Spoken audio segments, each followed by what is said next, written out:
தமிழன் தொலைக்காட்சி நேயர்களுக்கு வணக்கம். இன்றைய அரசியல் அரங்கம் நிகழ்விற்கு திருமிகு எம் கலைவாணன் அவர்கள் வருகின்றிருக்கிறார். திரு கலைவாணன் அவர்கள் சிவசேனா கட்சியின் தமிழ்நாட்டு மாநிலத்தின் செயல் தலைவராக பணி செய்கிறார். அவரை நாம் நேர்காண்போம். ஐயா வணக்கம். ஐயா வணக்கம். என்னுடைய பேர் கலைவான், சிவசேனா கட்சியுடைய செயல் தலைவர். நன்றி. அதாவது சிவசேனான்னு சொன்னது பிறகு நீங்கள் அந்த சிவசேனாவா இந்த சிவசேனாவான்னு கேட்க வேண்டிய ஒரு சூழல் இருக்குது. உத்தவ் தாக்கரே அவர்கள் தலைமையின் கீழ் சிவசேனா இயங்கி வந்தது. அதை சிலர் உடைத்தார்கள் என்றும் சொல்லப்படுகிறது. இன்னொருத்தர் சிண்டேன்னு ஒருத்தர் வந்துட்டார். நீங்கள் எந்த பிரிவை சேர்ந்தவர்? ஐயா, நாங்கள் பாலாசாஹிப் தாக்கரே உருவாக்கின 66 உருவாக்கின சிவசேனா பார்ட்டி இந்தியா முழுவதும் ரொம்ப பலத்தோடு குரல் எழுப்பப்பட்டது. அந்த அடிப்படையில் பாலாசாஹிப் தாக்கரே உருவாக்கின இந்த சிவசேனா கட்சி தமிழகத்திலும் நாங்கள் 89 நாங்கள் கொண்டு வந்து கிட்டத்தட்ட 2024 வரைக்கும் தமிழ்நாட்டில் நல்லா தான் போயிருந்தது. இந்த அரசியல் காழ்ப்புணர்வால் இந்த பிஜேபி பண்ணுற சிறிய தவறு, அவங்க ஆட்சியில் அமர்றதுக்கு எது ஒன்றாலும் செய்யலான்ட்டு சிவசேனாவை சிண்டேன்றவரை பிரித்து, அது ஒரு சிறிய தவறுங்களா? பெரிய தவறு தான் அது. சிறிய தவறு. எங்களுக்கு அவரை நான் குறை சொல்லணுன்னா கூட அது கொஞ்சம் நான் கூசுது, வேறு ஒன்றும் இல்லை. என்ன ஏன்னு கேட்டால் இந்துத்துவான்றாங்க. இந்துத்துவா இல்லை பிஜேபியில். சிவசேனா பார்ட்டி சிண்டேக்கு இந்துத்துவா இருக்குது, உத்தவ் தாக்கரே இந்துத்துவா இல்லைன்னு சொல்லி ரெண்டாக பிரித்து அவரை மானபங்கப்படுத்தி கோர்ட்டில் கொண்டு போயிட்டு எல்லாத்தையும் வில்லம்பு சின்ன இப்போ ஆஃபீஸை தவிர எல்லாத்தையும் பிடிங்கிட்டே கட்சி முதல் கொண்டு. ஆனால் அந்த நாட்டு மக்கள், அந்த ஸ்டேட்டு மக்கள் பார்த்துக்கிட்டு சும்மா இல்லை. இவருக்கு தான் ஓட்டு போடணும். தீபச்சுடர் 10 சீட்டு பிடிச்சாங்க. அதை மக்கள் ஏற்றுக்கிறாங்க. சிண்டே அவர்கள் ஒரு சிறிய அளவில் செல்வாக்கு இல்லாமல் இருந்தபோது இவர் தான் அவரை கூட்டு உத்தவ் தாக்கரே தான் அவரை உயர்த்தினார் என்றும் சொல்லப்படுகிறது. அதை பற்றின விவரங்கள் சொல்லுங்கள். இல்லை சார், சிண்டே அவங்க எல்லாரையும் வளர்த்து விடுறது தான் வேலை. மண்ணின் மைந்தனுக்கு முதலிடம் கொடுக்குறாங்க. அந்த அடிப்படையில் பார்த்தா இவர் ஒரு காலகட்டத்தில் அந்த கட்சிக்கு உழைச்சென்ற ஒரு ஆட்டோ ஓட்டுன டிரைவர் அந்த கட்சிக்கு உழைச்சதுக்கு அவர் பலன் அனுபவிக்கணும். அவருக்கு ஒரு நல்ல மரியாதை கொடுத்தாங்க கட்சியில். அந்த ஒரு அடிப்படையில் தான் அவரை தூக்கி முன்னிறுத்தினாங்க. அவர் எந்த ஒரு காரணத்தினால பிஜேபி பேச்சை கேட்டுக்கின்னு அப்படி போயிட்டு சிவசேனா கட்சியை ரெண்டாக உடைச்சாருன்னு தெரியல. இன்றைக்கி மராட்டி மாநிலத்தில் இருக்கக்கூடிய மக்கள் செல்வாக்கு எப்படி இருக்குதுன்னு அவரும் தெரிஞ்சுக்கினார். இன்றைக்கி பிஜேபி கட்சியும் தெரிஞ்சுக்கிச்சு. இதுதான் தமிழ்நாடு மாதிரி அங்கே இல்லை. மண்ணின் மைந்தனுக்கு தான் முதலிடம், ரெண்டாவது தான் இந்துத்துவா. இப்போ சட்டமன்ற தேர்தல் வருகிற நேரத்தில் உத்தவ் தாக்கரேவோடு சிண்டே அவர்கள் இணைந்து விடுவாரா? அது தலைமை தான் முடிவு பண்ணணும். அதாவது சிண்டே என்பது ஒரு தனிப்பட்ட நபர் இல்லை, ஒரு கூட்டு குடும்பத்தில் இருக்கக்கூட. அது இப்போ 5 தம்பி, அண்ணன் தம்பிங்க. அதில் ஒருத்தர் சிண்டே. அவர் தனியாக பிரிஞ்சுட்டு போகிறார். 4 பேரை விட்டுட்டு போகிறாரு. ஆனால் வரலாம், வந்தால் அரவணைக்கிறதுக்கு உத்தவ் தாக்கரே காத்துக்கின்னு இருக்கார். நாங்களும் அதை பெருமகிழ்ச்சியோடு அதை ஏற்றுப்போம். அவ்வளோதான். தமிழ்நாட்டில் மட்டும்ன்றது இல்லைங்க, இந்திய அளவில் தும்பிச்சிங்கி போனார், 2வது ஓடியான்ட்டார். இந்த மணிப்பூர் தும்பிச்சிங்கி ஸ்டேட் லீடராக இருந்தார். ராஜா பிரமுக்னா மாநில தலைவர். அந்த மாநில தலைவர் போன எவ்வளோ ஸ்பீடாக போனாரோ அவ்வளோ ஸ்பீடாக உத்தவ்ஜிகளை வந்துட்டார். இந்த மாதிரி பல ஸ்டேட்டில் எல்லாமே, இந்த கோயல் டெல்லியில் அவரும் திரும்பி வந்துட்டார். எல்லாமே திரும்பி வர்றதான் பாருங்க. இங்கே நாங்கள் தலைவராக நியமிக்கலை, யாரையும் நியமிக்கலை. இப்போதைக்கு தலைவர் யாரும் இல்லை.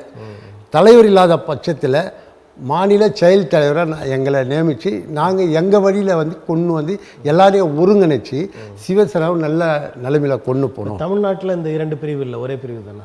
இல்லை, 2 பிரிவு தான் இருக்குது. தமிழ்நாட்டிலையும் இருக்குது. தமிழ்நாட்டிலையும் இருக்குது. தமிழ்நாட்டில் அந்த தென் மாவட்டங்கள்லாம் போனீங்கன்னா இந்த திண்டுக்கல்லில் ஒரு 4-5 பேர், ஒரு 10-5 மாவட்டம் இருக்குது.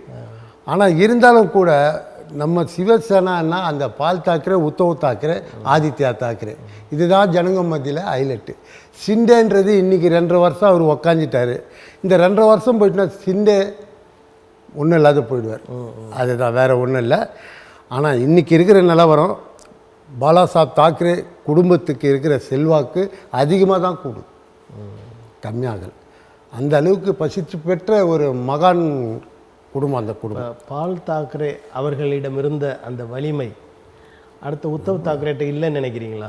இல்லை இல்லை சார், அது அவர் பால் தாக்கரே இப்படின்னுவார், ஆனால் உத்தவ் தாக்கரே இப்படின்னுவார். அரவணைக்க அன்புன்னா அடக்க குணம், இதில் தான் எல்லாரையும் அரவணைக்கணும். பால் தாக்கரே கட்டளையிடுவார், இப்படி தான் பண்ணணும். இவருக்கும் அவருக்கும் அதுதான் வித்தியாசம், வேறு ஒன்றும் இல்லை. நல்ல மாமனிதர் உத்தவ்ஜி மாதிரிலாம் ஒரு நல்ல மனுஷன் எங்கள் கட்சியில் யாரையும் பார்க்கல. இப்போ இங்கே தமிழ்நாட்டில் வாரிசு அரசியல் அதை மிக பெரும்பாலோர் எதிர்க்கிறாங்க, அதை விமர்சனம் பண்ணுறாங்க. சார் மகாராஷ்டிராலையும் பால் தாக்கரே உத்தவ் தாக்கரே அடுத்து அவருடைய மகன் என்ற சூழல், அது ஒரு வாரிசு அரசியல் என்ற நிலை இருக்கிற போது அதை எப்படி நீங்கள் சரி என்று சொல்லுவீர்கள்? ஐம்பெரும் தலைவரால் உருவாக்கப்பட்ட திராவிட முன்னேற்ற கழக கட்சி 5 பேரில் 4 பேர் ஜீர்ணிக்க முடியாது தனியாக ஒதுங்கிட்டாங்க. ஆளுமை சக்தி படைத்த கருணாநிதி சாருக்கு ஒண்டி தான் இருந்தது. இது அந்த குடும்பத்தை சேர்ந்தவங்கன்னா கஷ்டப்பட்டவங்க, உழைச்சவங்க, அவங்க மக்களை ஏற்றுக்குது. இதை போயிட்டு நான் வானான்னு சொன்னால் அது எப்படி? அது எனக்கு ஒன்றும் புரியும். வாரிசு சான்று வாரிசு அரசியல்னு சொல்கிறதுலையே ஒரு பொருள் இல்லைன்ற மாதிரி சொல்கிறீங்க. அது ஒன்றுமே இல்லை சார். ராகுல் காந்தி தமிழ்நாட்டில் சாகடிக்கப்பட்டாங்க ஸ்ரீபெரும்புதூரில், அந்த வம்சம் வகையார வரலைங்களா? அதே உத்தவ்ஜி இன்றைக்கி அந்த வம்சம் வகையால் வரலையா? அவங்க தலைமை ஏற்றுக்குது. இப்போது உத்தவ்ஜின்னா மனோகர் ஜோஷில் எவ்வளோ பெரிய லீட்ரு, முன்னாள் முதலமைச்சர் நாராயணராணே முதலமைச்சர், அவர் காங்கிரஸ் போயிட்டார். இன்றைக்கி மனோகர் ஜோஷில் ஏற்றுக்கிறாங்க. வி.கே. பாட்டீல், பிரபாகர் மோகன், சிவாஜி மேனே எல்லாமே ஏற்றுக்கிறாங்க அவரை. ராஜ் தாக்கரே அவங்க குடும்ப பிரச்சனை, அவர் தனியாக பிரிஞ்சு நவநிர்மல் சேனான்னு போயிட்டார். அந்த மாதிரி ஒவ்வொரு ஸ்டேட்லேயும் குடும்ப அரசியல் இல்லாத தமிழ்நாட்டில் எல்லாம் இந்தியாவிலேயே எதுலையும் இருக்க முடியாது சார். இப்போ பாரதிய ஜனதா கட்சியும் நீங்களும் இரண்டும் ஒத்த கருத்துடையவர்களாக இருந்தீர்கள், ஒரே கொள்கை உடையவர்கள் என்றெல்லாம் பேசப்பட்டது. ஆனால் இப்போ என்ன சூழ்நிலை சார்? நாங்கள் மண்ணின் மைந்தனை கலந்த இந்துத்துவா. ஏன்னு கேட்டால் அந்த நாட்டுக்கு முதலிடம் கொடுக்கணும். இன்றைக்கி 2024, இதுக்கு முன்ன 2009 26/1/2009 ஈழத்தமிழை கொன்று குவிச்சாங்க. ஸ்ரீலங்கா எல்லாம் பல லட்சம் பேர் பால் தாக்கரே இறந்தவங்க. அதுக்கு முதல் குரல் கொடுத்தவர் பாலாசாஹிப் தாக்கரே தான். அது என்ன குரல் கொடுக்குறாருன்னா, தொப்புள் கொடி, முதல் தொப்புள் கொடி, உலக தோன்றிய தொப்புள் கொடி தமிழ் கொடி. இந்த தொப்புள் கொடி சிந்து நதியில் தோன்றப்பட்டது. அது காலப்போக்கில் இந்து நதியாக மாறி இந்துஸ்தான் ஆகி இந்து மதமாக மாறினது. அந்த மாதிரி காலகட்டம் அந்த தொப்புள் கொடியை கொத்தாக அழிக்கிறாங்கன்னு கேசிட் அமிச்சார், எங்களுக்கு கேசிட் அமிச்சார். அதை பார்த்து ரத்த கண்ணீர் விட்டோம். நான் அந்த மாதிரி ஒப்பற்ற தலைவர் கூட இருந்து வேலை செய்கிறது எங்களுக்கு ரொம்ப ஒரு மகிழ்ச்சினா ஆனந்தம், ரொம்ப ஆனந்தம். இன்றைய காலகட்டத்தில் இந்த குடும்ப அரசியல், அந்த அரசியல், அவர் ரத்தம் தான் அவருக்கு வேடு, அதே ரத்தத்தில் இருக்கிறவர் தான் அவருக்கு எப்படி நடத்தணும்னு தெரியும். தெரியாத ஒன்று இவ்வளோ அவங்க அப்பா கூட வாழ்ந்து அரசியலுக்கு அடுத்ததோ கருணாநிதி, அப்புறம் மு.க. ஸ்டாலின், இவங்கெல்லாம் அரசியல் பண்ணலையா? இன்றைக்கி நாட்டே ஆள்றாங்க. நாடு நமதே 40 நமதுன்னு சொல்லி ஆட்சியை பிடிச்சா இதுவே. காங்கிரஸ் இயக்கமும் பாரதிய ஜனதாவும் விடுதலை புலிகளை, ஈழத்தமிழர்களை ஒரு எதிர்த்து வருவதாகவே இருக்கிறது தொடர்ந்து. ஆனால் பால் தாக்கரே மட்டும் ஏன் ஆதரவு கொடுத்தார் சார்? இப்போ பால் தாக்கரேன்னா நமக்கு பணம் வேணும் அப்படின்னு எதிர்க்கலை. நம் நாட்டில் இருக்கிற கலாச்சாரம் சீர்கெட்டு போகுது. நம் மண்ணின் மைந்தன், இதை சொல்லணும் இல்லைங்களா, மண்ணின் மைந்தன் தான் முதலிடன்னு. நம்ம தமிழ் தொப்புள் கொடி நாட்டே ஆளலாம், உலகத்தையே ஆளலாம். அந்த தொப்புள் கொடி சீரழிஞ்சு போகுது ஸ்ரீலங்காவில். அந்த முதல் கொடியை, அந்த தமிழ் கொடியை அழிக்கிற ஒருத்தர் பாதிக்கப்பட்டதுனால அங்கே கேள்வி கேட்டார். பிரபாகரன் நல்லவன், வல்லவன், அவனை மாதிரி ஒரு நபரை பார்க்க முடியாது. இனத்துக்கு பாடுபடுற இன போராளி. அவர் என்ன பண்ண, தீவிரவாதியாக பயங்கரவாதியாகவே ஆகிட்டாங்க. அது ஆக்கப்பட்டது நம் நாட்டில் தான். அதாவது பிரபாகரன் பிறந்த நாட்டில் தான் அவரை ஆக்கி, அதாவது தேசிய அளவில் வேறு மாதிரி அவரை கொண்டு போனாங்களே தவிர, பிரபாகரன் ரொம்ப தூய்மையான கிட்டத்தட்ட 97 தான். 97 நம்ம 84 மகப்பேரில் கேம்ப் நடத்தியிருந்தார் பிரபாகரன். அப்போ பிரபாகரன் நடத்தும்போது எம்ஜிஆர் நல்லா நேசித்தவர். எம்ஜிஆர் சில சலுகைகள் வழங்கினவர். அந்த மாதிரி அந்த தமிழ் கொடிக்கு முதல் முன்னுரிமை கொடுத்தவர் பிரபாகரன். நான் அதுக்கு தோள் கொடுத்தவர் எம்ஜிஆர். நான் அந்த மாதிரி பிரபாகரனை போயிட்டு தீவிரவாதி பயங்கரவாதி நான் ஏற்றுக்கக்கூடிய விஷயம் இல்லை. அவர் மண்ணின் மைந்தனுக்கு அவர் தொப்புள் கொடிக்கு அவர் ஆதரவு கொடுக்குறாரு, இவர் அவரை ஆதரிக்கிறார், அவ்வளோதான். பாலாசாஹேப் தாக்கரே மண்ணின் மைந்தன், ரெண்டாவது இந்துத்துவா. இது ரெண்டுக்கும் முன்னுரிமை கொடுத்து அவர் கட்சியை கொண்டு போட்டு ஆட்சி 2 வாட்டி ஆட்சி ஆண்டாங்க. இப்போ 3வதும் நம்ம உத்தவ்ஜி முதலமைச்சராக உக்காந்துட்டார். நான் மனோகர் ஜோஷி, நாராயண் ரானே, உத்தவ் தாக்கரே. இப்போ 4வது சிண்டேவை பிரித்து அதில் ஒரு 2.5 வருஷம் ஆள விடுறாங்க. அதனால் மண்ணின் மைந்தனுக்கு தான் முதல் இடம். பிரபாகரன் ஒரு தூய்மையான உள்ளம் படைத்த நல்ல குணம் படைத்தவர். இப்போ இந்துத்துவா இதுக்கு வேறுபாடு இருக்கா இல்லை ரெண்டும் ஒன்று தானே சார்? இந்துத்துவான்னா சார், எனக்கும் அது உண்மையிலேயே இந்துத்துவான்னா நம்ம தப்பாக நினைக்காதீங்க. தமிழன் தமிழன் தமிழன், திராவிடன் திராவிடன் திராவிடன், அந்த தமிழ் எங்கே போச்சு? திராவிடன்னா என்ன புரியல, தமிழ்னா என்ன புரியல. அந்த மாதிரி காலகட்டங்கள் மக்களை திசை திருப்புறாங்க சில பேர். நான் இந்துத்துவா எல்லாம் ஒன்று தானே சார்? இந்துத்துவான்னா ஆழ்ந்து இறங்கி வேலை செய்ய போகிறாங்க இந்துத்துவாவுக்கு. இன்றைக்கி ஒன்றும் இல்லை சார், நம்ம அரசியலாக பேசுகிறோம். என்எஸ்சி போஸ் ரோடில் ஒரு கோவில் ஒன்று அதாவது 2011 இடிக்கப்பட்டது. அதுக்கு நான் பலமுறை முறையிட்டேன். எம்ஜிஆர் வணங்கின கோவில், எம்ஜி சக்கரபாணி வாரத்தில் ஒரு பூஜை பண்ணிக்கிறாரு.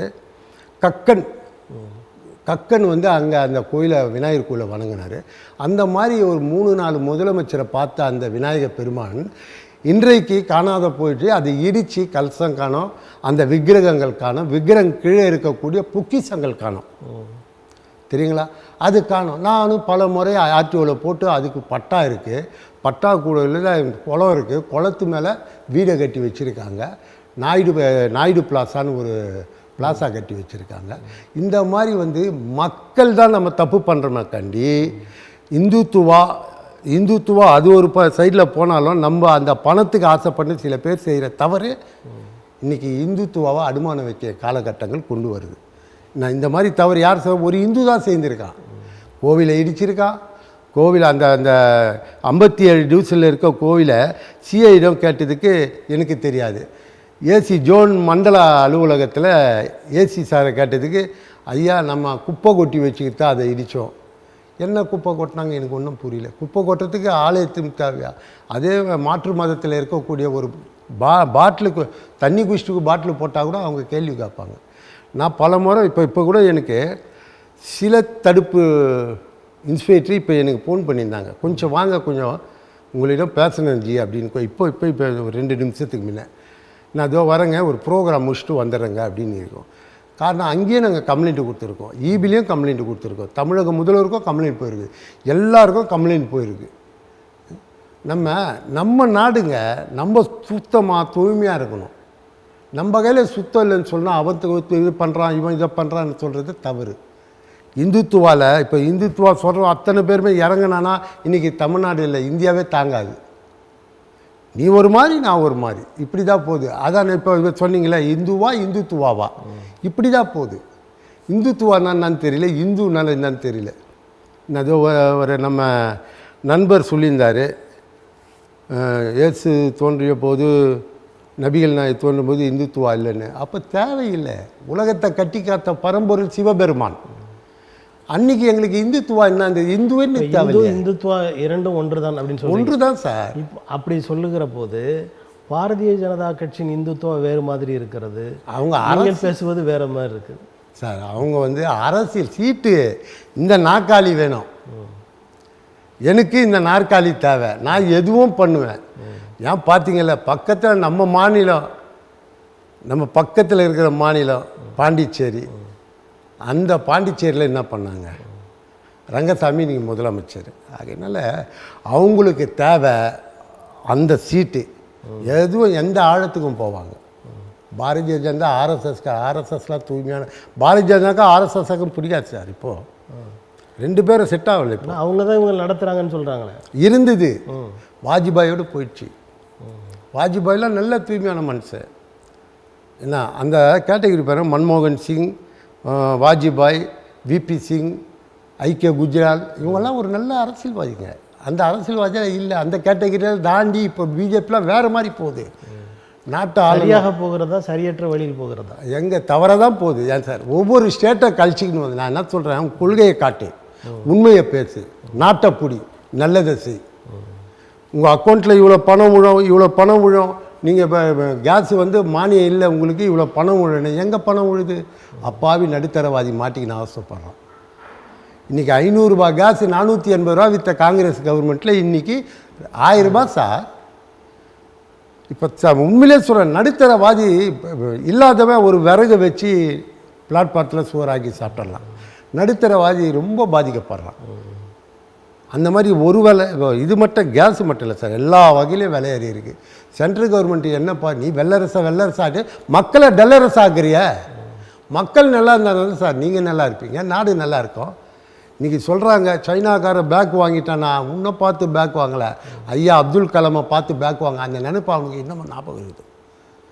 அவர் வச்ச சேட்டலைட்டாக அந்த மாதிரி அதை காட்டாமல் அவர் அடிச்சு தள்ளிட்டு போன இது இன்றைக்கி இந்தியாவுக்கு பெருமை தேடி கொடுத்துருக்கு. இன்றைக்கி அதர் நாட்டுக்காரர் எல்லாமே பயப்படுறான். மோடி வந்தார், உலகத்தை சுற்றுற, இப்போ சுற்றுற, நல்லா பண்ணுற, நல்ல வேலை தான், எல்லாம் நட்பு நாடாக ஆக்கிற, உலகத்தில் இப்படி தான் இருக்கணும்னு இந்தியாவை கொண்டு போகிற. நீ இந்தியாவை கொண்டு போ, மக்களை வாட்டி வதிக்காது. இன்றைக்கி ஒவ்வொரு ஸ்டேட்லேயும் மோடி ஐயா பண்ணுறது கொஞ்சம் நெஞ்சம் இல்லை.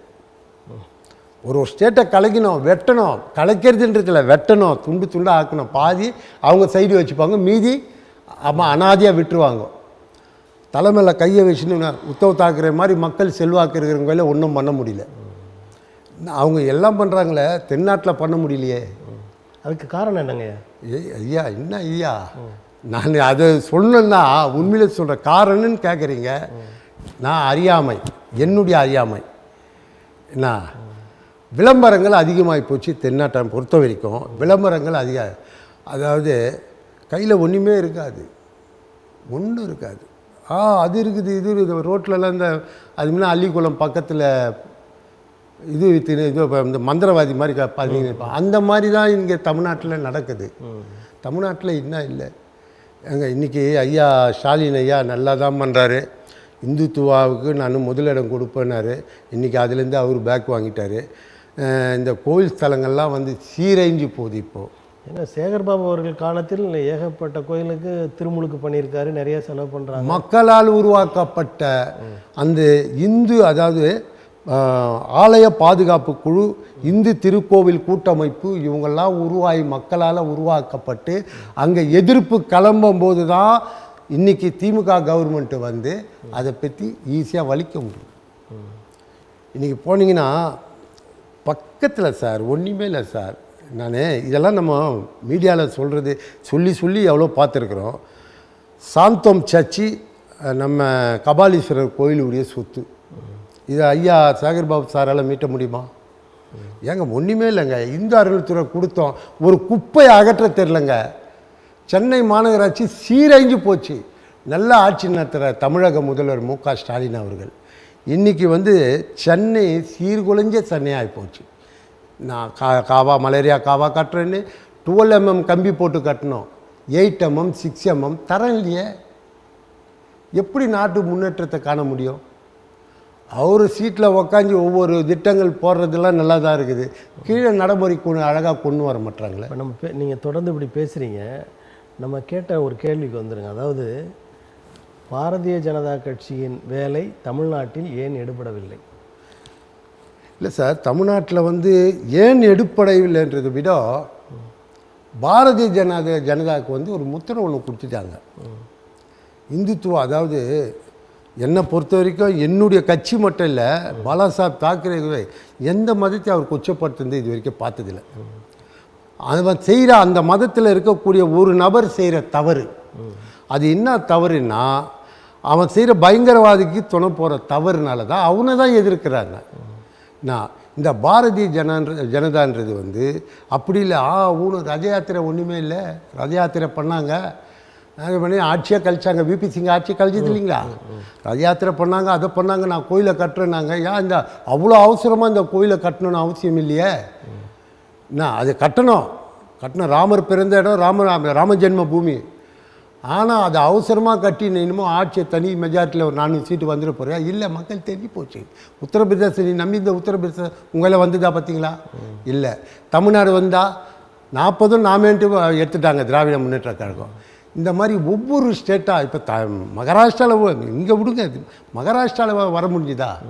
இல்லை. ஆகையினால பிஜேபி கொஞ்சம் பண்ணுற ஒவ்வொரு தவறும் அந்த சின்ன இந்த நாக்காளி கோஷம் தான் இதை பண்ணுறது.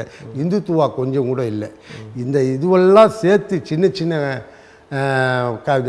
அதான் அந்த இந்து திருக்கோயில் கூட்டமைப்பு, ஆலய பாதுகாப்பு குழு இவங்கெல்லாம் செய்த வேலையை தான் சேகர் பாபு சார் மீட்ட முடிஞ்சதை கண்டி அவர் தன்னிச்சா இது வரைக்கும் ஒரு கோயிலை இது சொத்தை இவ்வளோ சொத்து இருக்குது 1000 கோடி ரூபாய் சொத்து இதை மீட்டணும்னு மீட்டலை. இந்த நிமிஷம் வரைக்கும் மீட்டல.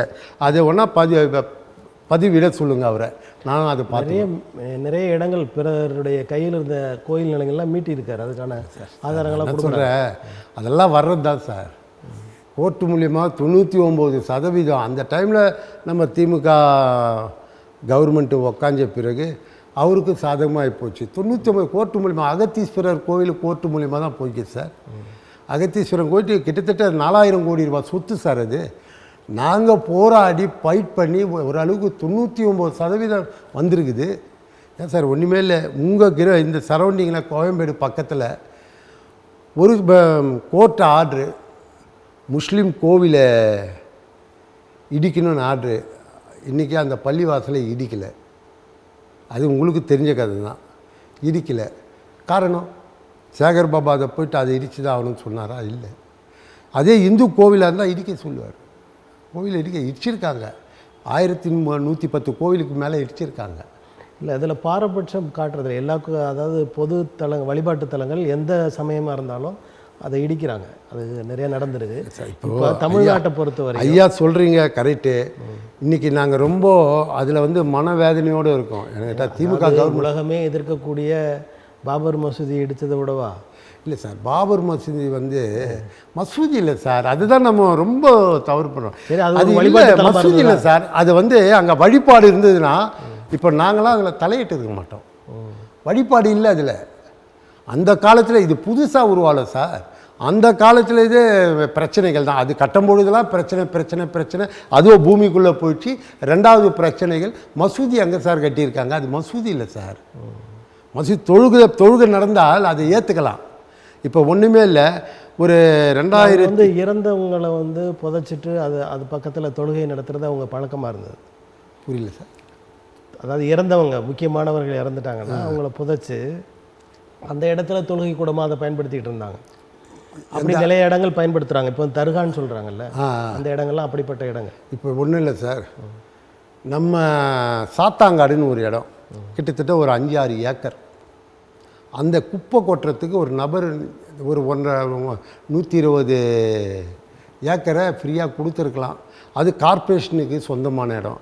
முன்னாள் மேயர் சைத துரைசாமி அவருடைய நாலேஜோட ஒரு 6 ஏக்கர் 7 ஏக்கர் கிட்ட எடுத்துட்டு அந்த குப்பையை கொளுத்தி விட்டு அதில் வெளியில் பணத்தை வாங்கிட்டு பணம் கொடுத்து பணத்தை வாங்கி அதில் எரித்து இது லப்ப முஸ்லீமுக்குன்னு இது கவர்மெண்ட்டு என்ன கேட்டுது? ஒன்றுங்க. இப்போது அவருக்கு என்ன பவர் கொடுத்தா மேயர் கொடுத்தாருன்றாங்க. மேயர் எங்கே கொடுத்தாரு? எப்படி பவர் இருக்குது? மேயருக்கு பவர் இருக்குங்களா? எனக்கு ஒன்றும் புரியல. மேயருக்கு பவர் இருக்கா? ஒரு கலெக்டரு ஒரு விளையாட்டுத்துறைக்கு கொடுக்கலாம், அவருக்கு அந்த பவர் இருக்குது. மேயருக்கு என்ன பவர்? இது தானம் வாத்து கொடுக்கறதுக்கு. யார் வீட்டு சுற்றி யார் தார வாத்து? சைதை துரைசாமி தவறாக அதை கொடுத்துட்டாருன்ற போயிருக்கார் சார். அவர் பிரிவில் தான் அதெல்லாம் எவ்வளோ பிரச்சனைகள் நடந்திருக்கு. சபாநாயகர் ஓம் பிர்லா அவர்கள் பொறுப்பேற்றவுடன் 2வதாக பொறுப்பேற்கிறாரு. பொறுப்பேற்றவுடன் மிஸ்ஸா எமர்ஜென்சி பற்றி பேசுகிறாரு. அதை எப்படி பார்க்குறீங்க நீங்கள்? எந்த சபாநாயகர்? மாநிலங்களவை, மக்களவை சபாநாயகர். அது சரியாகவே உண்மையிலே சார். மக்களவையில் இப்போ 2வது முறை வந்திருக்காரு நம்ம சபாநாயகர். அவர் என்ன சாதிக்க போகிறாருன்னு தெரியல, நமக்கே தெரியல உண்மையிலே. இது வரைக்கும் என்ன சபாநாயகராக என்ன சாதிச்சார்? அவரை உண்மையிலேயே 2வது வாட்டி வர வச்சது காங்கிரஸுக்கு ஒரு வாய்ப்பு கொடுத்துருக்கலாம். கொடுத்தா தான் நாட்டுடைய வளர்ச்சியை நோக்கி போகிற பிஜேபி அரசு வளர்ச்சியோடு நல்ல வளர்ச்சி இருக்குது. நாட்டுடைய மானத்தை காப்பாற்றுற பிஜேபி காங்கிரஸில் அந்த சபாநாயகரை கொடுத்து நல்ல நாட்டு பவர், அதாவது நம்மளுடைய உணர்வுகள்லாம் நாட்டு மேலே இருந்த காங்கிரஸ்காரங்க சபாநாயகர் கூட கேட்கல, துணை சபாநாயகர் கேட்குறாங்க, அதுக்கே ஒத்துக்க மாட்டேங்கிறாங்க. கொடுக்கலாமா சார்? இவங்க அதெல்லாம் ஒத்துக்க மாட்டாங்க சார். எப்படி இங்கே 40 நாடு நம்மது, 40 நம்மது, அது அவங்களுக்கு அதை தான். என்ன இதை வந்து நான் வெளிப்படையாக சொன்னால் எனக்கு நாளைக்கு பிரச்சனைகள் இருந்தாலும் கூட சார், கடந்த காலங்களில் நிகழ்ந்த அந்த ஒரு மோசமான நிலைன்னு கூட சொல்லலாம், அவசர கால நிலை, அதை பற்றி பதவி ஏற்ற உடனே பேச வேண்டுமா அப்படின்ற ஒரு கருத்து இருக்கு சார். இப்போ நம்ம அப்படியும் இல்லாத இப்படியும் இல்லாத பதவி ஏற்ற உடனே பேச வேணுமானா, இன்றைக்கி ராகுல் காந்தி இருக்கார்.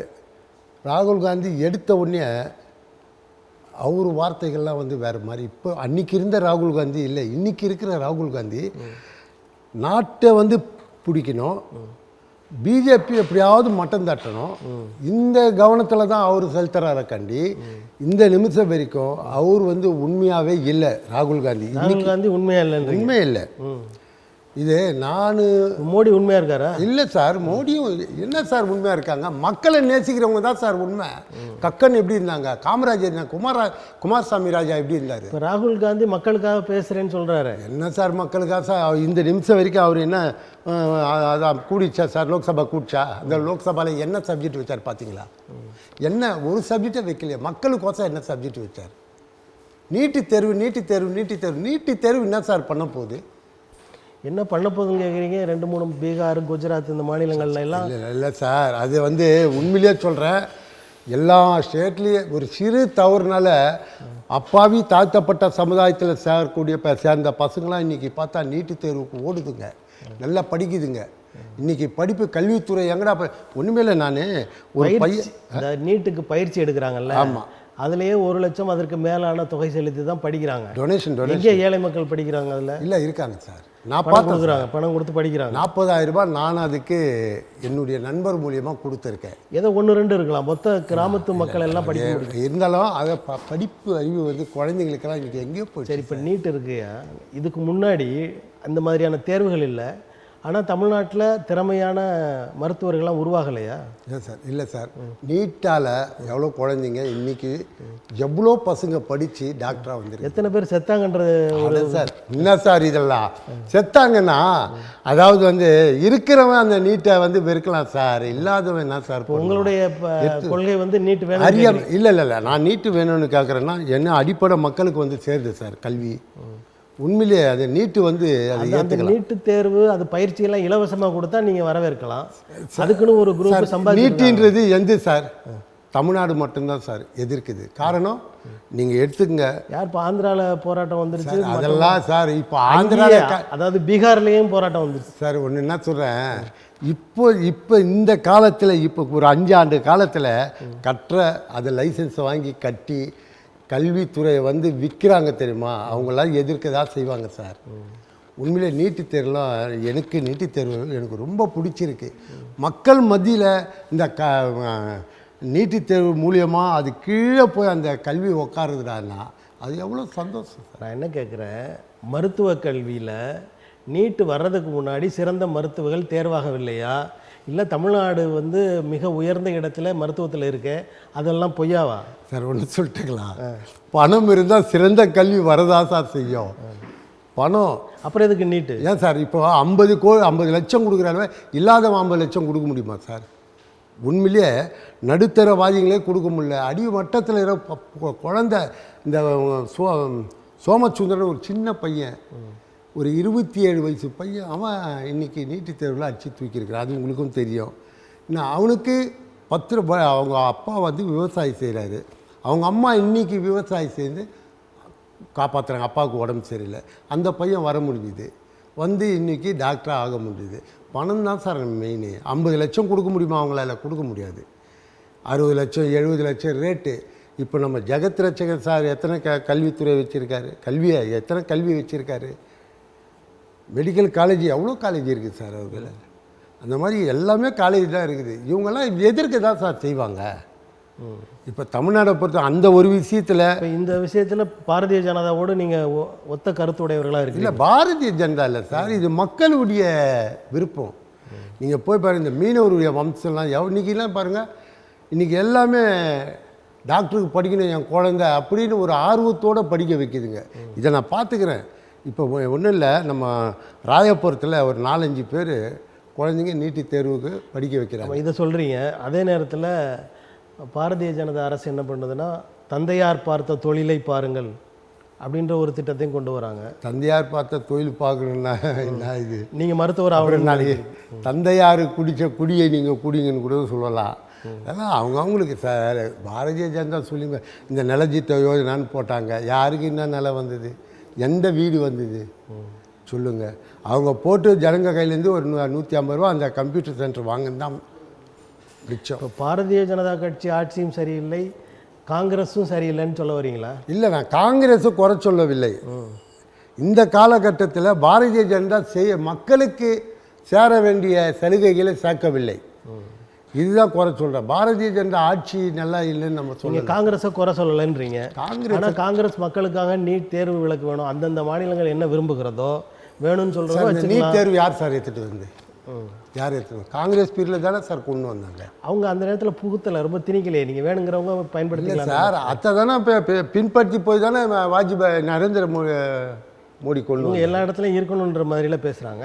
அதை ஒரு நீட்டு தேர்வு மற்றவங்க என்ன சொல்கிறாங்களோ தெரியல. நான் வந்து மக்களோடு வாழ்ந்த அடித்தட்டு மக்களோட வாழறதுனால எனக்கு இந்த நீட்டு தேர்வு அடித்தட்டு மக்களோட நகரத்தில் இருக்கிற மக்களோட பழகுறீங்க. மற்ற கிராமங்கள் ஒரு சார், நான் தமிழ்நாடு ஃபுல்லாக சுற்றுப்பயணம் 10 கிலோமீட்டர் தாண்டி ஒரு இடத்துல போய் படிக்கணுன்ற நினைக்கிற பிள்ளைகளுக்கு இந்த நீட்டு ஒத்து வருமா? இல்லை சார், நீங்கள் அதில் என்ன கருத்தோடு கேட்குறீங்கன்னு தெரியல. ஆனால் என்னுடைய கருத்து உள்கருத்து நான் சொல்லிடுறேன். நான் போய்கிறேன் 38 மாவட்டத்தில் கிட்டத்தட்ட எல்லாமே கிராமம் முதல் கொண்டு போய்ட்டு பிரச்சாரம் பண்ணியிருக்கேன். அதாவது கட்சி வேலை செய்திருக்கேன். இதெல்லாம் நீட்டெல்லாம் அவங்களாம் எதிர்க்கலை சார்.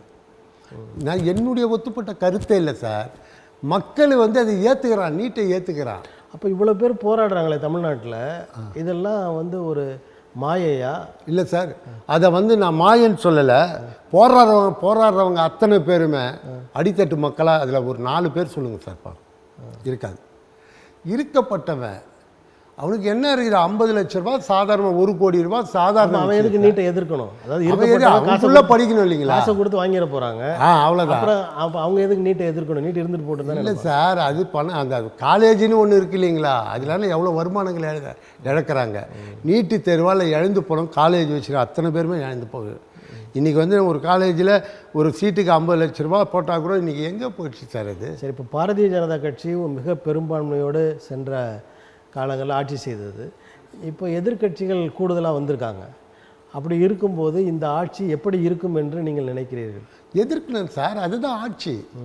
இப்போது பாரதிய ஜனதா தன்னிச்சு பெரும்பான்மையோடு வந்த தொட்டு அவங்க இன்றைக்கி காஷ்மீரில் 2ஆக பிரித்தாங்க. எல்லாம் 2 யூனியன் பிரதேசமாக்கினாங்க. சந்தோஷம். ஆனால் அதிலையும் ஒருத்தர் எதிர்த்தாதான் அது அந்த டைமில் எதிர்க்க முடியல. இப்போ எதிர்க்கிற சக்தி எதிர்கட்சிக்கு வந்துடுச்சு. எதிர்த்தா தான் நாடு வளர்ச்சி நல்லாயிருக்கும். எதிர்க்கலாம் அவங்க எதனா செய்துன்னு போட்டால் எதிர்க்கிறவனை தட்டிக்கினே இருந்தால் இப்படின்னு காட்டினார் மோடி. ராகுல் காந்தி கையில் போய்ட்டு இன்றைக்கி மோடி கையில் போய் அவர் இப்படி காட்ட முடியுமா? இல்லை, உண்மை அது தானே. அன்றைக்கி அவர் காட்டினார், இன்றைக்கி போய் காட்ட சொல்லுங்களேன். மோடி போய் அவங்கள நம்ம ராகுல் காந்திகளை காட்ட சொல்லுங்களேன். மாதிரி நான் என்ன சொல்கிறேன், எதிர்க்கணும். லோக்சபாவில் எதிர்த்தா தான் இப்போது அந்த அதோடைய வளர்ச்சி நல்லாயிருக்கும். உங்கள் சிவசேனா, நீங்கள் இப்போ வந்து செயல் தலைவராக இருக்கீங்க. இந்த சிவசேனா கட்சி தமிழ்நாட்டில் எந்த அளவிற்கு வளர்ந்துருக்கிறது? அது எந்த நிலைக்கு போகும்னு நினைக்கிறீங்க? இல்லை சார், இப்போது எங்களுக்குள்ளே இல்லை அறியாமல் வந்து சில தவறுகள்லாம் எங்களுக்குள்ளே நடக்குது. இந்த சிவசேனா கட்சி எடுத்துக்கினா 89 இந்த தமிழ்நாட்டில் கால் ஊனும் பொழுது அன்றைக்கி இருந்தது ஒரு 10 பேர். இன்றைக்கி எல்லா மாவட்ட பொறுப்பாளர் எல்லாமே இருக்காங்க. இதில் என்னென்னா, பாம்பேலேருந்து ஒருத்தர் வருவார். அவர் வந்து கொஞ்சம் பணத்துக்கோ எதுக்கோ ஆசைப்பட்டுக்கின்னு நீ ஒரு தலைவர் இப்படி போட்டு போயிடுறாங்க. இப்போ காடி இல்லை, உண்மையாக சொல்லலாம். இதில் ஒன்றும் தப்பு இல்லை. இது பாம்பேக்கு நாங்கள் அனுப்ப தான் போகிறோம், இந்த மாதிரி பேட்டி கொடுத்துக்குறோன்ட்டு. அதனால் அவங்க செய்கிற சிறு தவறு சம்பர்க்க பிரமுகன்னா கார்டியன், தமிழ்நாடு கார்டியன் தர்ஷன் தெண்டுல்கர்னு ஒருத்தர் இருக்கார், நல்ல மனுஷன். அவரையும் மீறி அண்ணாமலைன்னு ஒருத்தர் வர்றார், வந்து உபகார்டியன் துணை ஒருங்கிணைப்பாளர். அவர் வந்து என்ன பண்ணுறார், அவர் சிவசேனாலையும் ஒரு அண்ணாமலை இருக்காரா? இருக்கார். சரி. அவர் வந்து என்ன பண்ணுறாருன்னா இங்கே ஒரு தலைவரை உருவாக்கிட்டு போயிடுறார். அவர் பாதுகாப்புக்கு அவர் தான். அவருடைய மரும்புள்ள தான் சிண்டே டீமில் தலைவராக இருக்கார் மணிபாரதினி. இப்போது இவங்க குழப்பத்தை எங்கே கொண்டு வராங்க பார், மேல் மட்டத்தில் குழப்பி விட்டுட்டு இங்கே இருக்கிறவங்க எல்லாத்தையும் பிரித்து விட்டு போகிறாங்க. இப்போ இவங்க செய்கிற சிறு சிறு தவறுனால கீழ்மட்டத்தில் தமிழ்நாட்டில் ஆழம் வரைக்கும் பாதிப்பு. அவன் ஒரு குரூப்பு, இவர் ஒரு மாவட்ட தலைவர், அவனை மாநில துணைத் தலைவர்னு கொடுத்தா என்ன பண்ணுவான்? நம்ம அந்த குரூப் போலாம் தான் இப்படி தான் இந்த மாதிரி பிரச்சனைகள்லாம் இந்த தமிழ்நாட்டில். இங்கேயும் சிண்டே குழு, உத்தவ் தாக்கரே குழு இருக்குது, 2 குழுக்கள் இருக்காங்க. ஆமாம், 2 குழு. அதாவது ஏக்நாத் சிண்டே, உத்தவ் தாக்கரே. இன்றைக்கி நாங்கள்லாம் இன்றைக்கி ஐஏஎஸில் கேட்டால் கூட இன்னார் ஆளுன்னு கரெக்டாக சொல்லுவாங்க. ஒரு விநாயகர் சதுர்த்தி நடத்துகிறோன்னு சொன்னாலுமே ஒரு அடக்கம். வெள்ளி விநாயகர் வச்சோம், 25வது ஆண்டு வெள்ளி விநாயகர். பிபிசி டிவி வீட்டாண்ட லைவில் எடுக்கிறாங்க. சந்தோஷம். வேர்ல்டு லெவலில் வருது, அமெரிக்கா பத்திரிக்கையில் வருது, நம்ம ஸ்ரீலங்கா பத்திரிக்கையில் வருது, மலேசியா பத்திரிக்கையில் வருது. அங்கேருந்து குவிது ஃபோனு ஜெயேந்திரர் ஃபோன் பண்ணி அந்த இந்து முன்னணி ஆஃபீஸில் வைங்க அந்த விநாயகர்ன்றாங்க. அப்போ இந்து முன்னணி ஆஃபீஸில் வெயின்னா என் வீட்டு விநாயகர், எங்கள் ஐயா பாலாசாஹிப் தாக்கரே உருவாக்கின கட்சியில் நாங்கள் இருந்துங்கன்னு உங்கள் கையில் எங்கள் எடுத்துன்னு வந்து வைக்கணும். எங்களுக்கு வந்து கட்டளை வந்து விசர்ஜனம் செய்யணும். அப்படி தான் பிசர்மேன் அவர், நம்ம சரவணன்றவர், அவருடைய போட்டில் ஒரு 15-20 கிலோமீட்டருக்கு எடுத்துன்னு போயிட்டு நாங்கள் விசர்ஜனம் செய்கிறோம். நான் அதுக்கு எவ்வளோ எதிர்ப்பு. நான் இந்துத்துவா, ஒரு இறைவனை வச்சு, அதாவது வீர திலகர், வீர சவுகர் எல்லாரையும் கணக்கு எடுத்துனா அந்த விநாயகரை கும்பிட்டாங்கன்னா அவங்களே எடுத்துன்னு போய் போட்டுருக்காங்க. விசர்ஜனை செய்கிறது தான் அது வழக்கம். அதாவது காலகாலமாக வந்த வழக்கத்தை இவங்க புதுசாக ஒன்று மாற்றி அதை எடுத்துன்னு போயிட்டு இந்து முன்னணி ஆஃபீஸில் வைங்கன்னு அதை நாங்கள் வைக்கல, விசர்ஜனம் பண்ணிட்டோம். அதே மாதிரி தங்க விநாயகர் வச்சோம், 35ஆம் ஆண்டு தங்க விநாயகர்.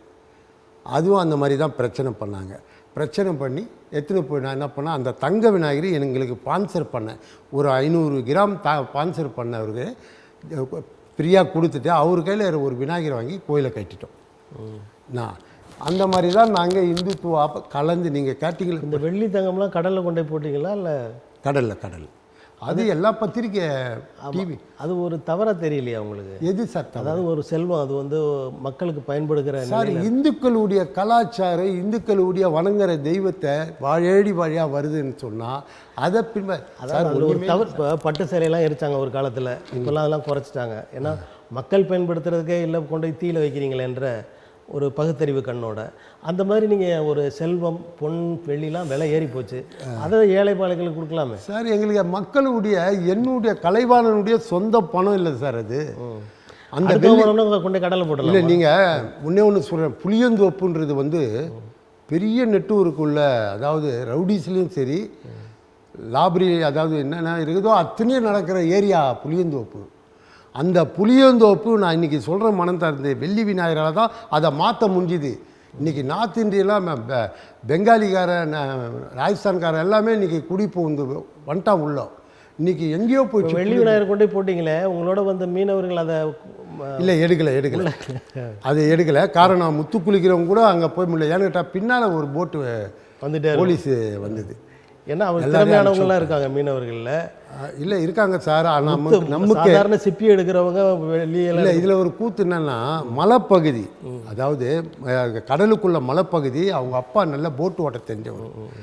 அவர் என்ன பண்ணிட்டாருன்னா, மலைப்பகுதியில் எடுத்துகிட்டு இப்போ போட்டை சுற்றி எங்கே விழுந்ததுன்னே தெரியாமல் பண்ணிட்டாங்க.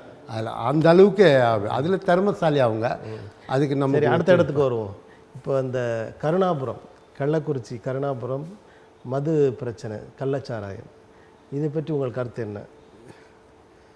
என்ன சார், சாராயம் விற்று அவங்க இறந்து போயிட்டு 10 லட்ச ரூபா கொடுக்குறது வன்மையாக கண்டிக்கத்தக்கதா சார். நீங்கள் சொன்னீங்க, அதாவது சாராயம் காய்ச்சறதை கண்டிக்கத்தக்கதா இல்லை 10 லட்சம் கொடுத்ததை ரெண்டுமே கண்டிக்கத்தக்கது தான் சார். அவனை சாராயம் கள்ள சாராயம் அது விற்கிறதே தவறு. அதிலே கள்ள சாராயம் காசி விற்கிறது அதை விட பெரிய தவறு. அதை குடித்து செத்து நம்ம வீட்டு வரி பணத்தை 10 லட்ச ரூபாய் கொடுக்குறாங்களா?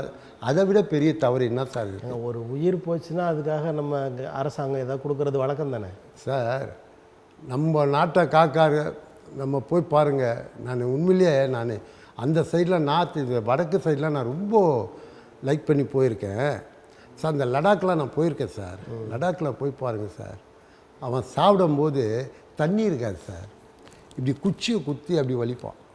தண்ணி பூமி தண்ணியை ரியலாக குடிப்பான். தமிழ்நாட்டில் இருக்க நீங்கள் சொல்கிறீங்களா கள்ளக்குறிச்சியில் இருந்தால் ராஜேந்திரன்றவன் அந்த பணியில் தமிழர்களும் இருக்கிறாங்க தானே? இருக்காங்க சார். இப்போ அந்த இடத்துல நாட்டை காக்கிறது மட்டும் இல்லை, நம்ம ஆத்மாவை காக்கிறதுக்கும் அவன் இருந்து செத்து போயிட்டால் தமிழ்நாட்டுக்கும் வந்திருக்கிறான். அவனுக்கு என்ன சார் பணம் வந்தது? 3 லட்ச ரூபா. சாராயத்தை குடிச்சிட்டு செத்தவனுக்கு 10 லட்ச ரூபாய். எந்த விதத்தில் சார் நியாயம் சொல்லுங்கள்? இராணுவத்திற்கு அதிகப்படுத்தியிருக்காங்க பணம். தவறு சார். அது உண்மையிலேயே பெரிய தவறு. இப்போ இவங்களுக்கு கொடுத்தது தவறு.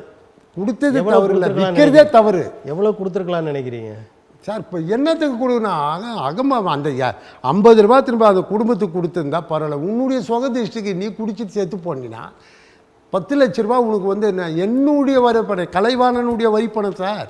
என்னுடைய பணம் ஒரு பைசாவாவது இருக்குது. அதில் அந்த பணத்தை திரும்ப அவனுக்கு கூட்டினா இல்லாத ஏழை எளிய மக்கள் எவ்வளோ பேர் இருக்காங்க. அதாவது நல்ல நல்ல திட்டங்கள்லாம் கொண்டு வந்தீங்க. குழந்தைங்களுக்கு உணவு திட்டம் கொண்டு வந்தீங்க. அதெல்லாம் இந்த வரவேற்கக்கூடியது. அதை விட்டுப்புட்டு நீ போய் 10 லட்ச ரூபா திரும்ப கொடுத்தா எந்த விதத்தில் நியாயம்? இப்போ இந்த கள்ளச்சாராயத்தை ஒழிக்கணும்னா என்ன பண்ணணும்னு நீங்கள் நினைக்கிறீங்க சார்? கடுமையான சட்டம் வேணும் சார். கடுமையான சட்டம் வேணும். அந்த சட்டத்தை இப்போ ஒரு சட்டம் கொண்டு வந்திருக்காங்க 3 சட்டம். அதாவது 10 லட்சம் அபராதம், ஆயுள் தண்டனை கொடுக்க. ஆயுள் தண்டனை, மரண தண்டனை கூட அது இருக்கு. இல்லை சார், இதுக்கு இல்லை சார். பெண்களுடைய இதில் வந்து இப்போ இந்த கள்ளச்சாராயம் செய்தியில் என்னென்ன பண்ணுனா இந்த கள்ளச்சாராயம் ஒழியும் சார்? ஒன்று மட்டும் சொல்கிறேன். கள்ளச்சாராயம் தான் போதை இல்லை சார். நம்ம ஒரு டாக்டர்களை போய்ட்டு டாக்டர்களை 10ன்றது இன்றைக்கெல்லாம் வந்து வியாபாரமாக போச்சு சார். எல்லாமே ஒரு சின்ன மாத்திரை சார். அவன் மெயின்டே மாற்றுது. நீங்கள் அவனை அடித்தா கூட ஒன்றும் தெரிய மாட்டேங்குது. அந்த மாதிரி கலியுக காலம் ஆயிடுச்சு சார். இன்றைக்கி நேரம் ஒரு மெடிக்கல் கள்ளச்சாராயம் குடிச்சு பழகினவங்களுக்குலாம் அந்த மாதிரி மாத்திரையை கொடுத்துலான்னு சொல்கிறீங்களா? இல்லை சார், நான் அதை சொல்ல. இந்த மாதிரி வருது போதைகள். கள்ளச்சாராயம் அதை அழைச்சா கூட அப்புறம் போதை மாத்திரைன்னு ஒன்று வருது. நம்ம இந்த தூங்குறோம் பார்த்தீங்களா, இந்த தூக்க மாத்திரை, அந்த மாத்திரை கூட இப்போ 50 காசு 1 ரூபா விற்ற காலம் போய் இன்றைக்கி 500 ரூபா மாத்திரை, ஒரு மாத்திரை விற்கிற அளவுக்கு வந்துடுச்சு. அதிலே போதை கலந்த மாத்திரைலாம் இருக்குது. இதெல்லாம் நம்ம கண்ணால் பார்க்குறோம். என்ன எவ்வளோ நடக்குது தமிழ்நாட்டில். தமிழ்நாடு மட்டும் இல்லை, வடநாட்டிலையும் அந்த மாதிரி தான் நடக்குது. நான் இது மொத்தத்துலேயும் உணவு சரியில்லை, நமக்கு கலாச்சாரம் சரியில்லை, எல்லாமே வந்து அழிஞ்சு போச்சு. இன்றைக்கி போதை மேலே மனுஷன் இப்போ போகிறான். நார்த் இந்தியா உள்ளே பூண்டா சார். தமிழ்நாட்டில் தமிழனுக்கு எங்கே சார் இடம் இருக்குது? அந்த கூட இடம் இல்லை சார். இன்றைக்கி நல்லா வாழ்ந்த தமிழெல்லாம் பிளாட்பாரத்தில் இருக்கிறான். இன்றைக்கி நார்த் இந்தியா மாளிகையில் இருக்கிறான். என்ன பண்ண முடியும்? கச்சத்தீவு 1987 கச்சத்தீவை பற்றி நாங்கள் பேசுகிறோம். அரெஸ்ட் நாங்கள் அரெஸ்ட் ஆகிட்டோம். ஆனால் நாங்கள் அரெஸ்ட் ஆகி இந்த கச்சத்தீவை பற்றி இன்னமும் அதுக்கு ஒரு விடுவு காலம் பிறக்கல. என்ன சார்? போன தேர்தலில் பேசுனாங்களே பாரதிய ஜனதா கட்சியினர், திமுக குற்றம் சொல்லி ஏன் நீங்கள் மீட்கலன்னு சொல்லி பேசுனாங்க சார். இப்போ வந்து நான் என்ன சொல்கிறேன், பாரதிய ஜனதா பேச்சே நாங்களாம் ஒரு பொறுப்பே எடுத்துக்க மாட்டோம் சார். அண்ணாமலை பேசுகிறார், வாய் வித்து வியாபாரம் பண்ணுற அண்ணாமலை. என்னது வாய் வித்து வியாபாரம் பண்ணுற அண்ணாமலை பேசுவார் சார். அவருக்கு என்ன வியாபாரம் பண்ணுறாரா? இல்லை, அவருக்கு என்ன இருக்குது? சரி சரி. அவர் ஒரு ஐபிஎஸ். பிஜேபியில் என்ன எனக்கு ஒன்றும் புரியல. அவரும் வந்து ஒரு அப்படி இப்படின்றாரு. என்ன நீ அரசியல் பண்ண? இல்லை உங்கள் அப்பா பெரிய அரசியல். அந்த அம்மா கனிமொழியை பார்த்து பேசுகிறாரு. அவங்க அப்பா கலைஞர் கருணாநிதி வந்து நல்ல அரசியல்வாதி, அந்த அம்மாவுக்கு சேர்த்து வச்சுட்டு போகிறேன். நாங்கள் எங்கள் அப்பா அரசியல்வாதி இல்லாத நீ அரசியல் கற்றுன்னு வரணும் இல்லையா? டியூஷனாவது போயிட்டு கற்றுன்னு வரணும். நீ ஏதாவது ஒன்று சொல்ல. பாவம் அப்பாவி மனுஷன், யாரோ கேஸு போட்டதே உன் தலை மேலே தூக்கி போட்டுக்கின்னு அந்த மனுஷனை திரும்ப உள்ளே உட்கார வச்சிட்டேன். அந்த ஆள் நொந்து நூலாக போயிட்டான். ஒருத்தரை தண்டிக்கணும், நிந்திக்கக்கூடாது சார். பாவம், அதெல்லாம் விரோதியாக கூட இருக்கட்டும். விரோதம் அரவணைச்சுப்பார் நண்பன். அண்ணாமலை அவர்களுக்கும் தமிழிசை சவுந்தரராஜனுக்கும் உட்கட்சியில் ஒரு அது இருக்கு சார். இப்போதான் இல்லை சார், அண்ணாமலை இல்லை சார், பிஜேபியில் எல்லாருக்கும் உள்கட்சி கூத்து இருக்குது. ஏன் அத்வானி எப்படியாப்பட்ட லீட்ரு சார்? நான் அத்வானி மீட்டிங் வச்சுருக்கேன் சார். அத்வானி நம்ம புளியந்தோப்பில் மீட்டிங், அசோக் சிங்கால் மீட்டிங் வச்சுருக்கேன். சரி சரி. சும்மா இல்லை, பெரிய பெரிய லீடருங்க மீட்டிங்லாம் வச்சுருக்கேன். அத்வானி அவ்வளோ பெரிய ஆனஸ்ட் லீடரை தனியாக ஒதுக்கி வச்சிட்டாங்க. யார்? மோடி ஐயா தான். இல்லாத இல்லை. ஏன் சார், நான் பிஜேபி வந்து சிவசேனாக்கார குறை சொல்லணும்னா சொல்கிற கட்டத்தை கொண்டு வந்துட்டீங்க. நான் என்னத்துக்கு சொல்லணும்? என் கூட பிறந்த தம்பி நான் குறை சொல்ல வேண்டிய அவசியம் என்ன இருக்குது? அந்த காலத்து கட்டத்துக்கு தான் கொண்டு வந்துட்டீங்களே. சிண்டே மட்டும் இல்லை சார், எல்லா ஸ்டேட்லேயும் நீங்கள் பவரை ஒன்று ஒன்றா அந்த அரவிந்த் கெஜ்ரிவாலை தூக்கின்னு போய் உள்ளே உட்கார வச்சிங்க. என்னென்ன இருக்குது? அவர் உள்ளே உட்காந்துன்னு அவர் ரொம்ப ரொம்ப மனசு ரொம்ப கஷ்டப்பட்டு பேசுகிற அளவுக்கு கொண்டு வந்துட்டீங்க. பிஜேபி என்ன தான் பண்ணோம் சொல்லுங்கள்? எல்லாத்தையும் நாங்கள் கேட்குற இந்துத்துவா நாங்கள் மட்டும் இல்லைங்க, வெளியே சொல்ல முடியாத தவிக்கிற எவ்வளோ பேர் இருக்காங்க, வெளியே சொல்ல முடியல. இப்போ இந்துத்துவாவை பிஜேபி சீர்குலைக்கிறது கட்டாயம். அதில் நாங்கள் ஆணித்தரமாக சொல்கிறோம். சிண்டே ஒரு மீட்டிங்கில் சொன்னார், அந்த இந்துத்துவா வச்சு தானே அவங்க வாக்குகள்லாம் வாங்குறாங்க சார். இந்துத்துவா வச்சு வாங்கலை சார், ஒரு ராமர் கோயிலை காட்டி வாங்கினாங்க. அது வாழையா அப்படி போயிடுச்சு, அவ்வளோதான். இந்துத்துவா வந்து நல்ல இந்துத்துவாலாம் அவங்களுக்கு ஓட்டு போட மாட்டாங்க பிஜேபி, தெரியுமா? உண்மை. நான் இந்துத்துவா தான், இந்துத்துவாவாதி தான். எவ்வளோ கேஸ் எடுத்தேன் என் மேலே. மதமாற்ற தடை சட்டம் கொண்டு வந்தாங்க, கலைஞர் கார் மேலே காலை வச்சு ஜெயிலுக்கு போயிட்டு வந்தவன், தெரியுங்களா? நான் வந்து நல்ல இந்துத்துவவாதி எனக்கு இல்லை, என் குடும்பத்துக்கு என் ஊருக்காரனுக்கு தெரியும். நான் அந்த இந்துத்துவாவே நாங்கள் எதிர்க்கிற பக்குவத்தை நீங்கள் கொண்டு வரீங்கன்னா என்ன பண்ணீங்க? இந்துத்துவா கோசம் நீங்கள் என்ன பண்ணீங்க? ஆர்எஸ்எஸ்காரன் எவ்வளோ பேர் செத்து சுண்ணாம்பாகிறான். ஃபுல் டைம் ஒர்க்கராக இருந்த வேதாச்சலம் எங்கள் குருநாதர் ஃபுல் டைம் ஒர்க்கரு. பிஜேபியில் ஜனா கிருஷ்ணமூர்த்தி சிசியனுங்க நாங்கள்லாம். அப்படியாப்பட்ட ஆள் வேதாச்சலம் இன்றைக்கி அனாதையாக செத்து போனார். அவரை யார் பார்க்க முடிஞ்சுது? பிஜேபி என்னன்னு பார்த்ததுங்களா? பிஜேபிலாம் வந்து விஷப்பாம்பு சார். கருணாநிதி சொன்னார், விளையாட்டுக்கு சொல்லலை. ஒரு வகையில் கருணாநிதியும் திமுக அண்ணா திமுகன்ற ஒரு இயக்கத்தோடு விஷப்பாம்பு தென்னகத்தில் பூர்துன்னாரு கலைஞர். நான் அதுலேயே ஒரு 5 வருஷம் ஏறி விஷப்பம்பை இவர் மடியில் எடுத்து அதுலேயே ஏறி கொஞ்சம் 5 வருஷம் சர்வீஸ் பண்ணிட்டார் இவரும். நான் அதனால் நான் என்ன சொல்கிறேன்னா, பிஜேபி வந்து மதவாத கட்சின்னா நான் ஏற்றுக்கவே மாட்டேன். எந்த மதம் அதெல்லாம் சும்மா நாற்காலிக்கு வேஷம் போகிற அந்த பிஜேபி எந்த கோணத்தில் பார்க்குறீங்க? அது எப்படிப்பட்ட கட்சின்னு நினைக்கிறீங்க சார்? நான் வந்து அது என்ன நீங்கள் கேட்குற வார்த்தைகள், அந்த வார்த்தை நம்ம அதாவது 1க்கு 2 சொல்ல முடியாது. அது பின்தங்கி ஏன்னு கேட்டால் நான் ஒரு இந்துத்துவாவாதி. கொஞ்சம் பூடகமாக சொல்லுங்கள். இப்போ ஓப்பனாக சொல்ல வேண்டாம், வெளிப்படையாக சொல்ல வேண்டாம். இல்லை அது நான் அதுக்கெல்லாம் சார் சிவசேனிக்கு சார் நாங்களாம் எல்லாத்துக்கும் துணிஞ்சவனுங்க ஒரு காலகட்டம். இன்றைக்கி 60 வயசு அவ்வளோதான். எங்கள் ஐயா பாலாசாஹிப் தாக்கரே அவரெல்லாம் தெய்வம், பொக்கிஷம். அவர் வழியில் கொண்டு வந்தது தான் இந்த மோடியை கையை காட்டினது நம்ம பால் தாக்கரே தான், தெரியுங்களா? அந்த தவறாக கை கட்டிட்டாரா? இல்லை தவறாக கை காட்டல. அன்றைக்கி இருந்த மோடி வேற. அன்றைக்கி 15 வருஷம் குஜராத் ஆள்ற மோடி வேற. இன்றைக்கி பாரத பிரதமராக 2வது குடிமகனாக வந்த மோடி வேற. இதுதான் ஒரு ஸ்டேட்டை நீ ஆண்ட நல்லா தூக்கின்னு வந்த நாட்டை ஆள்றதுக்கு பல ஸ்டேட்டை ஆள்றதுக்கு நாட்டை ஆள்றதுக்கு வந்த இந்தியான்ற ஒரு நாடை, அந்த பாரத நாடை வந்து என்ன நீ பண்ண, என்ன சாதனை பண்ணேன்னு நான் இதை வந்து அண்ணாமலை ஜியிடம் நான் பகிர்ந்து எடுத்து கேட்கணும்னு நான் அதை பார்க்குறேன். அதுக்குன்னு ஒரு சந்தர்ப்பம் வந்தால் கட்டாயமாக நான் பகிர்ந்து எடுத்து அதை கேட்பேன். இவர் என்ன சாதனை பண்ணார் அதை நான் கேட்கணும். இப்போ பாரதிய ஜனதா கட்சி, அந்த கட்சியோட கொள்கை என்ன, அது எப்படி போய் கொண்டிருக்கிறது சார்? ஒன்று மட்டும் சொல்லிட்டாங்களா? சொல்லுங்கள். இந்துத்துவம் அல்லாத கொள்கை, அவ்வளோதான் சொல்லுவேன். அந்த கட்சியை பற்றி நமக்கு தெரியும், ஆனால் தேவையில்லை. இந்துத்துவா இல்லாத எங்களை பார்த்து அவர் சொல்கிறார் இந்துத்துவா இல்லை. நீ இன்றைக்கி உலகம் முழுவதும் பாலாசாஹிப் தாக்கரே வெளியே ஒரு மீட்டிங் கூட அட்டன் பண்ண முடியாது. 1993 வந்து கோட்ஸே, காந்தியை சுட்ட கோட்ஸே வந்து 91 அவங்க தம்பி தூக்கு தண்டனை குத்துறாங்க. அவங்க தம்பி கோபால் கோட்ஸே 2003 வந்து நாங்கள் அவரை கூப்பிட்டு வரோம். எதுக்கு? கன்னியாகுமரி கூப்பிட்டு வந்து ஒரு மாநாடு வைக்கிறோம். அவரை கூப்பிட்டு வர அப்பயே ரொம்ப வயசாக அவர் இறந்துட்டார். அவரை கூப்பிட்டு வந்து மாநாடு வைக்கிறோம். அந்த மாநாட்டில் பாலாசாஹிப் தாக்கரே கூப்பிட்டோம். எங்களுக்கு போலீஸ் ப்ரொடெக்ஷன் கொடுக்கறதுக்கு எங்கள் ஸ்டேட்டில் இது இல்லைன்னு ஐயா கலைஞர் ஐயா சொன்னது தான். இத்தனைக்கும் நல்ல நண்பர், நீயும் மண்ணின் மைந்தன், நானும் மண்ணின் மைந்தன். நம்ம 2 கொள்கையும் ஒன்றா இருக்குது. இது உண்மையிலேயே நல்லா சிறப்பாக இருக்கும். மகாராஷ்டிராவும் தமிழ்நாடுன்னார்.